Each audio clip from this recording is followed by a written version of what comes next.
29 রমজান হওয়ার আগে একটি আমল করেন, আপনার ভাগ্য খুলে যাবে। মাত্র 1 মিনিট সময় লাগবে, আল্লাহর কসম করে বলছি। আপনার নিজের জন্য, নিজের সন্তানের জন্য, ব্যবসা বাণিজ্যের জন্য, বিদেশের জন্য, সব আয় উন্নতির জন্য আপনি একটি আমল করুন। 1 মিনিট সময় লাগবে, আপনি আমল না করেও সওয়াব পাবেন। যুবক, এই ভিডিও পাওয়ার সাথে সাথে তুমি শেয়ার করে দিবা, আমল না করেও সওয়াব পাবা। কিভাবে? এই আমলটা যদি তোমার শেয়ারের দ্বারা অন্য কেউ শুনতে পায়, তাহলে তুমি সওয়াব পেয়ে যাবা, তার আমলের সওয়াব তোমার আল্লাহ রাব্বুল আলামিন আমল নামায় দিয়ে দিবেন।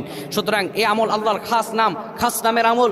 আপনি যদি 29 রমজান হওয়ার আগে এই আমলটি করতে পারেন, আল্লাহ রাব্বুল আলামিন ভাগ্য খুলে দেবেন। কিভাবে আমলটি করবেন আমি বলে দিচ্ছি। প্রিয় ভাইরা আমার, ইশারের সালাত আদায় করবেন, তারাবির নামাজ আদায় করার পরে সুন্দর করে আপনি ওযু বানায় নেবেন। ওযু বানানোর পরে আপনি ঘরের ভিতরে ঢুকে যাবেন, সুন্দর বিছানায় আপনি বসে যাবেন।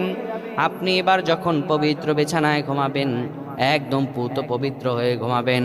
ঘুমানোর আগে হাতের করগুনে আপনি 100 বার পড়বেন ইয়া মালিকু, এরপরে 100 বার পড়বেন ইয়া খাবিরু, এরপরে আপনি আর রহমান 100 বার পড়বেন, দুরূদ শরীফ 10 বার পড়বেন। দুটি হাত তুলে আল্লাহর কাছে যদি দোয়া করতে পারেন, আমার আল্লাহ রব্বুল আলামিন আপনার সব সমস্যাগুলো দূর করে দেবেন, রিজিকে বারাকা দান করবেন, মনের সব আশাগুলোকে আমার আল্লাহ পূরণ করে দেবেন। আল্লাহুম্মা আমিন।